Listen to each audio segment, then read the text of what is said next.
You're at the market buying some broccoli and peaches. The organic versions are more expensive, a lot more. And over in the meat aisle, there's the organic chicken and grass-fed beef. They're double the price. So the question is, are you buying better health or just paying for a better sounding label? Today, we're digging into the evidence about organic foods, what you get for the extra money, what you don't, and how to shop smart without going broke. Let's look at the evidence and find out.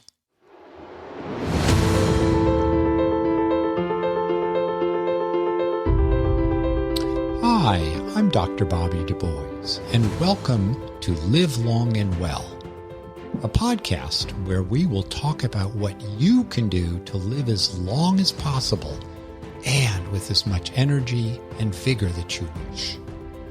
Together, we will explore what practical and evidence-supported steps you can take. Come join me on this very important journey, and I hope that you feel empowered along the way. I'm a physician, Ironman triathlete, and have published several hundred scientific studies. I'm honored to be your guide. Welcome, my dear listeners, to episode 47. Do organics really make you healthier or just poorer? Everywhere you hear you should eat organic fruits and vegetables, grass-fed meat, free-range chicken, and wild-caught fish. Sounds good. Who wants to eat pesticides or other chemicals?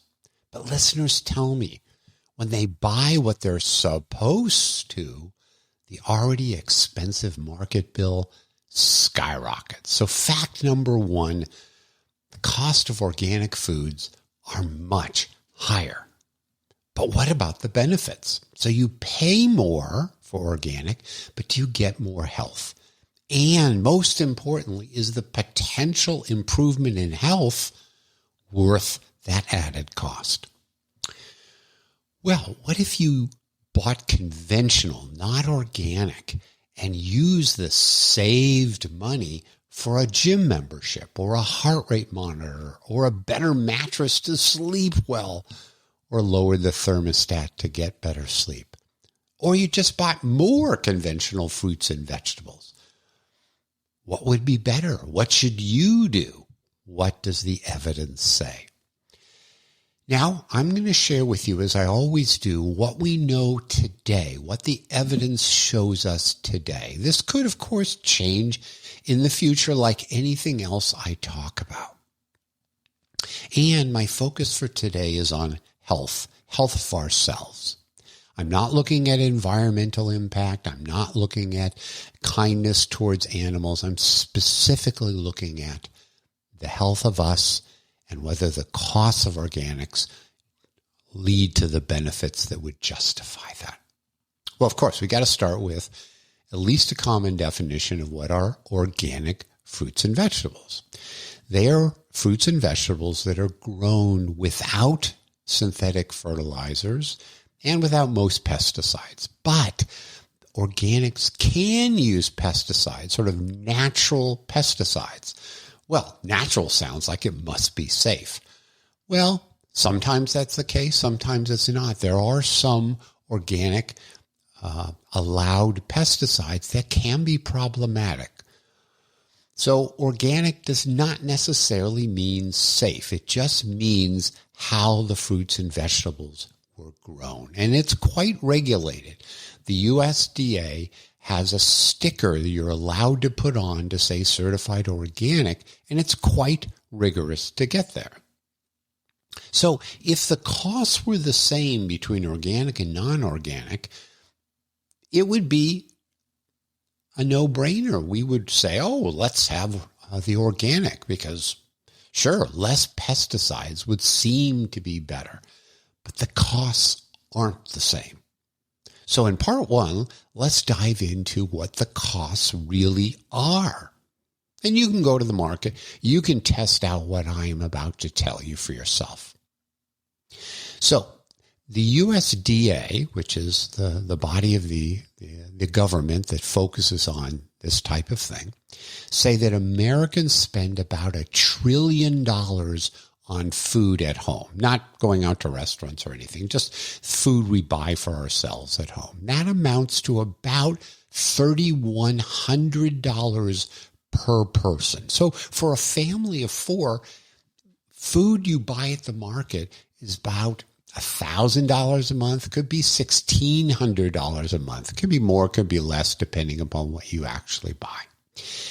And the group Lending Tree did some analysis, and they found that 50% more if you buy organic. So whatever you're spending a month on food that's not organic, you would spend about 50% more. That's a lot of money, especially when you're spending already, say, $1,000 a month. It could be $500, $600 a month more if you go down that route. And it turns out about 15% of all fruits and vegetables are organic today. So that's the big picture, sort of 50% more in cost. Of course, I had to do my local H-E-B market field trip, just like in my bacon episode where I read labels for you. So I went and looked at conventional fruits and vegetables and other things and the prices. So if you want to buy Fuji apples, and that turns out to be my favorite. I like the crisp. I like the sweetness. So sure, I go for the Fujis. If you buy the conventional, it was $1.42 a pound. However, if you bought the organic, it was $2.70 a pound.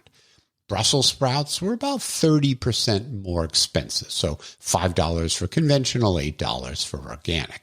All-purpose flour, $3 versus $6. So double the price for the all-purpose flour. Okay, so then I went to the meat aisle. Got to look at those too. Ground beef, $6 for conventional, about $9 for organic. Ribeye steak, $23 for conventional, $29 for organic. And chicken was about $5 a pound versus $9 a pound. Then when I went to the seafood counter, wild caught versus farm raised, the farm raised salmon was $8 a pound and the wild caught was about $17. So the costs are real to buy organic, thousands and thousands of dollars more, perhaps $3,000 to $6,000 or more if you go the route of organic and wild caught and grass fed. So that's real dollars, and hard to argue with that. You might argue it's a little bit less, a little bit more, but it really is more expensive. Now let's get to where it's not so obvious. Part 2. What are the benefits of organic? Or, conversely, the harms from eating conventional? So if you poll Americans, 85% of us say, well, they're concerned about pesticides. So the concept of pesticides and harm is pretty ubiquitous in our culture. But it turns out most fruits and veggies either don't have any pesticide residue or really not very much of it. But it is true that organics do have less pesticide residue. But does it matter? And how much does it matter from a health standpoint? Well, let's start with the type of study I'm usually not very excited about. Those done in rodents, mice, or rats. So if you look at studies in rodents, they show that there is harm if you give them high doses of pesticides. And this is doses that are way higher than what we would ever be exposed to, because there are limits to how much residue is allowable in the pesticides we eat. The EPA has safety thresholds, and they're generally met. Also keep in mind, pesticide levels in conventional foods vary a lot by the individual food, which I'm going to come back to a little bit later, which are maybe safer, which are maybe less safe, and by country of origin. Some countries use lots of pesticides of the worst type, and others use less. So there is no simple answer. Okay, but that's rodents, and I'm not sure what to make out of rodent data. Well, there is human data. There are human data that says that being exposed to pesticides is problematic. And these data come from farm workers. Now, farm workers are spraying the chemicals, so they're being exposed to huge quantities of this. Okay, quite a bit different than you or me who are just eating the foods. And in the farm workers, they found an increased risk of a number of diseases: Alzheimer's, Parkinson's, cancer, fertility, maybe kids that are exposed when their parent comes home and their clothes are all full of the pesticides. Maybe an increased risk as well, or higher risk. But what about non-farm workers, like most all of us? Well, the studies are not perfect, but let me share with you what I came across. There's multiple meta-analyses. And remember, a meta-analysis is taking a whole group of studies, combining them analytically, and trying to come up with a richer answer than any one study might suggest. So there's a 2023 meta-analysis. I'll have the link for you, as always, and the other interesting links in the show notes. And in this study, there were 50 individual publications in it. So 23 were observational, 27 were interventional, sort of like a clinical trial. Okay, the first thing that they talked about were biomarkers, or blood tests. So you measure the blood of people and you do something with what they're eating, organic versus non-organic. And so they took people that were typically not eating organic, and in some cases it was tomatoes, other cases it was apples, and they switched out what they were eating. So they might have been eating conventional and they gave them organic.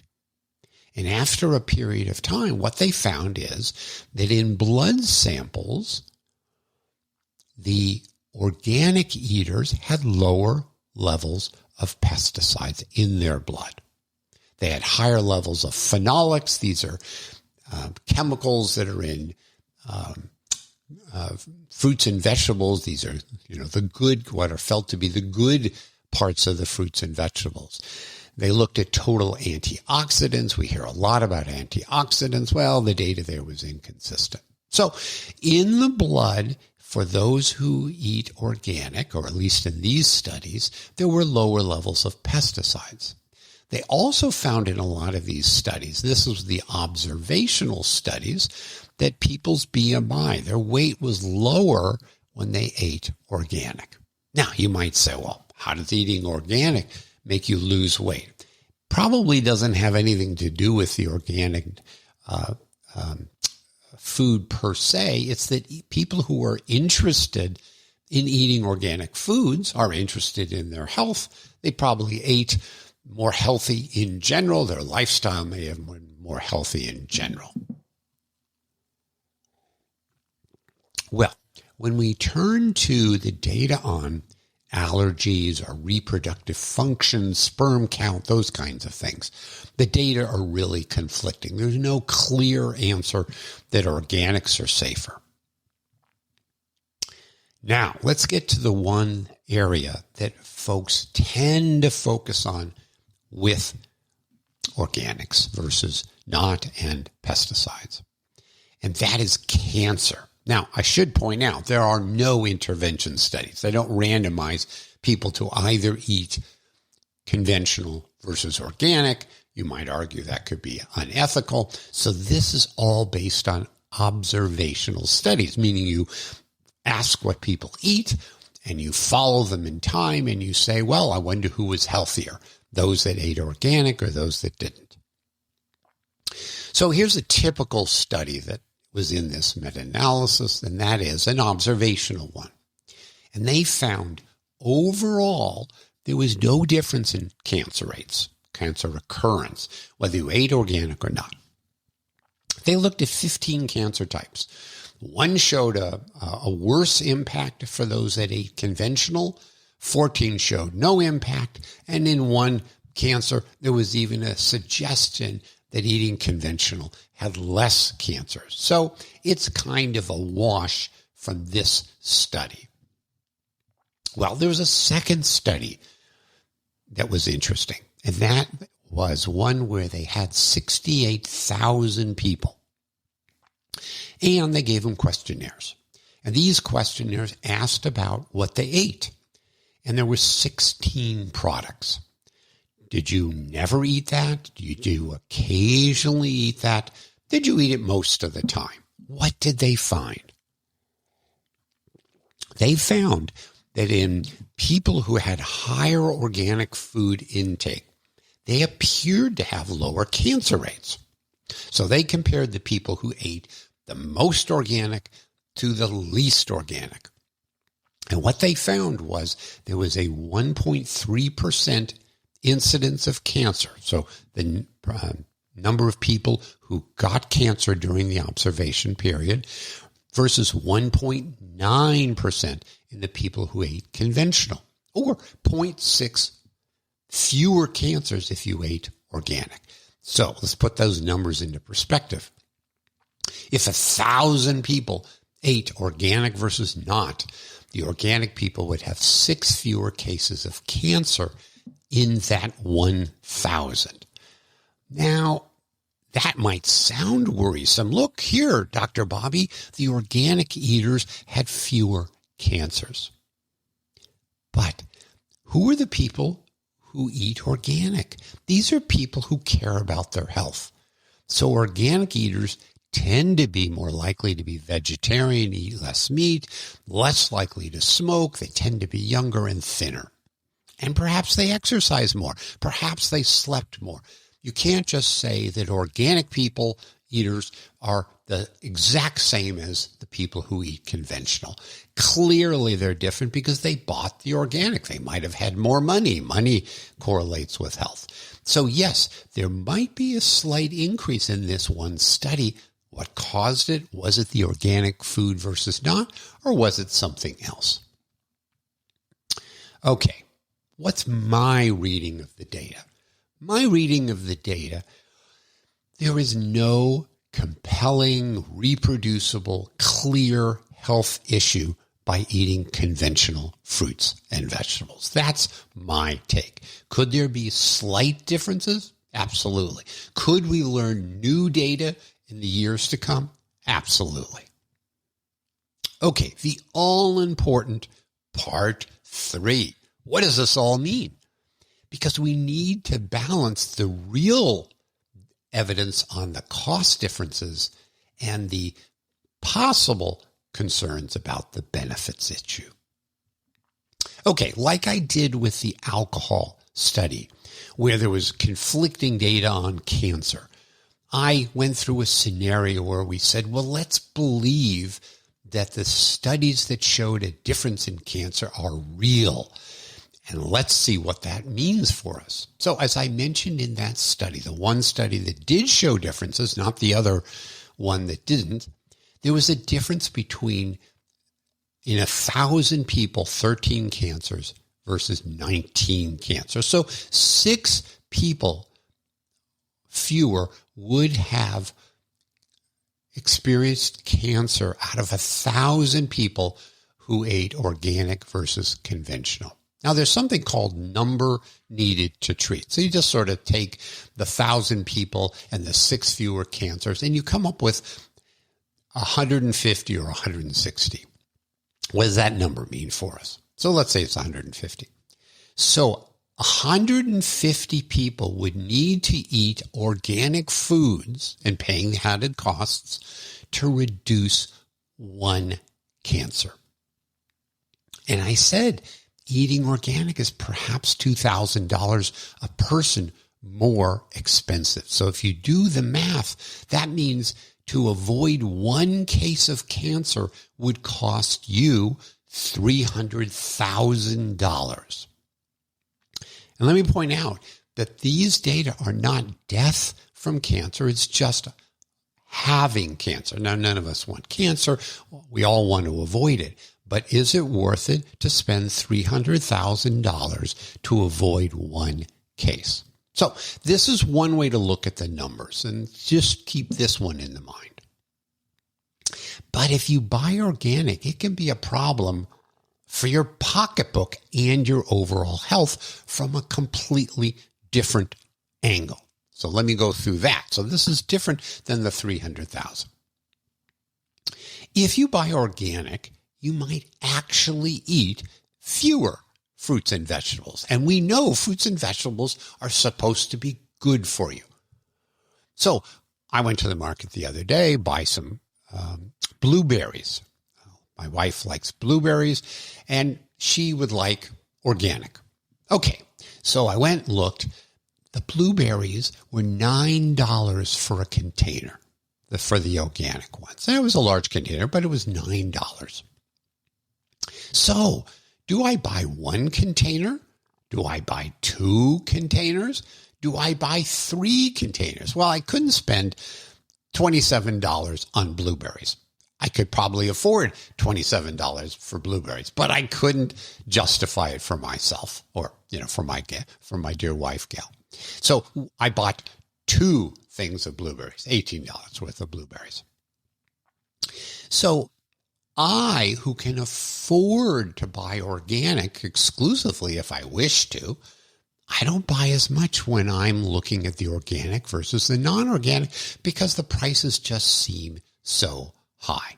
So keep this in mind. Buying organic, you might cut back on how much you bought. Now, here's the rub. Fruits and vegetables, any type of fruits and vegetables, I'm talking conventional, reduce your potential risk of mortality. So there was a meta-analysis that looked at how much fruits and vegetables people had. It wasn't organic, non-organic, just fruits and vegetables. And they compared people who had 5 servings a day versus 2 servings a day. And in those with 5 servings a day, there was a reduction in mortality by 13%, a reduction in cancer by 35%. Oh my God, Dr. Bobby, eating fruits and vegetables clearly is important for us. Okay, just like I said earlier, these are observational studies. So eating more fruits and vegetables can be confounded because people who eat more fruits and vegetables, maybe their weight is lower because they're not having as much fat. Maybe they exercise more because they're health conscious. Now, the studies do try to adjust for that, but you can't really perfectly do that. So, what if we believe these data that eating more fruits and vegetables are good for you, and if you buy organic, you might buy less, this potentially leads us to a problem. And we're just going to dive into that problem now. So studies have shown that 80% of people in the United States don't get the recommended number of servings per day of fruits and vegetables. Fully 80%, meaning the vast majority of us don't eat enough fruits and vegetables. And in this case, obviously, most of these people are eating conventional. So there was a wonderful modeling study where they took all the data and tried to figure out what might it mean for a population of people. And they posited, what if half of all Americans ate one more fruit and vegetable a day? Because again, 80% of us aren't getting it. So they posited, we're not going to solve this for everybody, but let's say half of Americans get more fruits and vegetables per day. They modeled and found 20,000 fewer cancer cases might result. That's a big number for just having a bit more fruits and vegetables. But Dr. Bobby, if 20,000 people eat more fruits and vegetables that are conventional, they're going to be exposed to more pesticides. That'll cause more cancer. So they modeled that too. And if half of the United States ate more fruits and vegetables, they found maybe 10 more people might get cancer. So 20,000 fewer cancer cases by eating more fruits and vegetables. Yeah, a bit more cancer cases, 10 of them from the pesticides. Pretty easy trade-off. More fruits and vegetables are good for you. Perhaps there might be a small, tiny increase in cancers, but way over in the direction of fewer cancer cases by eating more fruits and vegetables. And as I said earlier, even I buy less fruits and vegetables when I buy organic. So for the average person, if you buy organic, you may well buy fewer fruits and vegetables, and there'll be more harm from not getting the right number of fruits and vegetables than potentially the harms associated with the pesticides. Okay, part 4. Is there a middle ground? Is there a way to say, well, don't just buy all organic or all conventional? So, as I've said, the organics cost more. They may have fewer pesticides, and the health harms are not obvious, but can we try to lower the ones there might be?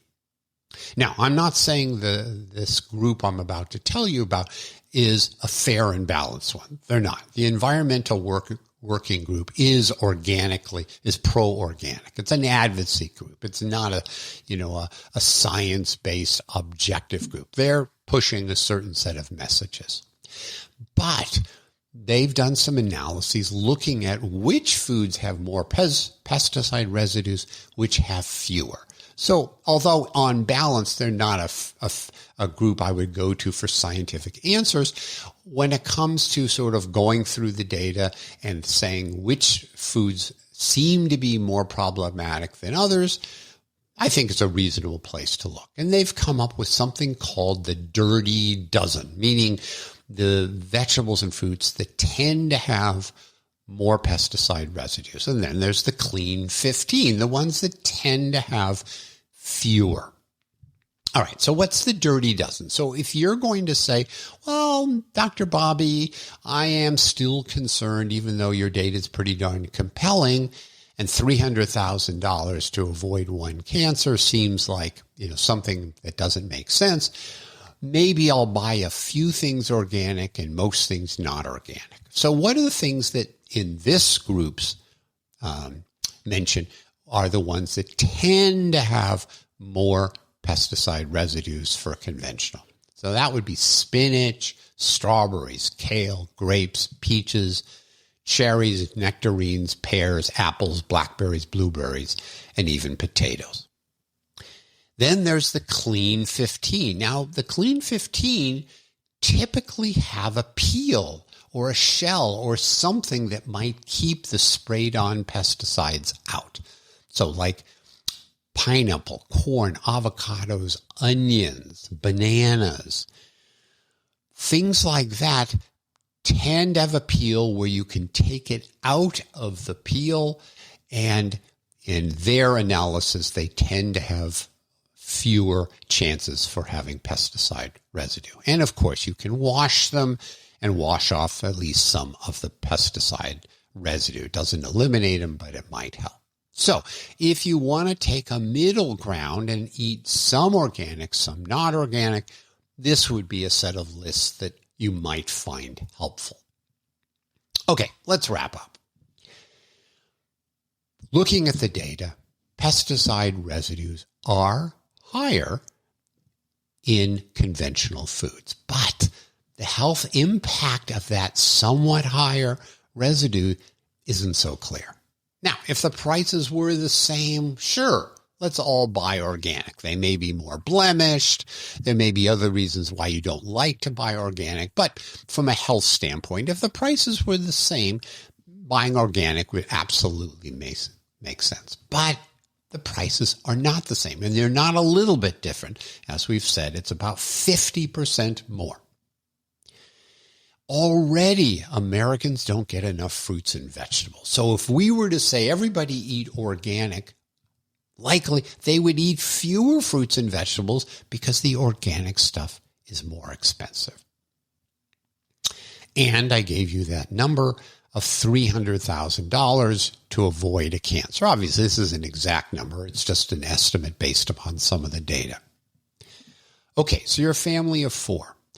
Do you buy organic and spend $6,000 more, or do you continue to buy conventional and maybe try to boost your fruit and vegetable intake? So as I mentioned earlier, that's about a $6,000 difference for a family. That's a lot of money. Perhaps instead of buying organic, take that $6,000 and buy a gym membership for the family, or get better mattresses to sleep on so you get better sleep, or any of a number of things. So that real money, $6,000 a year, might lead to more health if you didn't buy organic, but bought other ways of improving your health. So there are risks, there are benefits, there are costs. There's different ways to look at this. I would really like to know what you think. So do tell me what you're doing, what you think you might do after listening to my episode. And as always, if you like my episode, please let others know about it. It makes me very happy to see more people learning about this. So until next time, as always, I hope you live long and well. Thanks so much for listening to Live Long and Well with Dr. Bobby. If you like this episode, please provide a review on Apple or Spotify or wherever you listen. If you want to continue this journey or want to receive my newsletter on practical and scientific ways to improve your health and longevity, please visit me at drbobbylivelongandwell.com. That's doctor as in DR, Bobby, livelongandwell.com.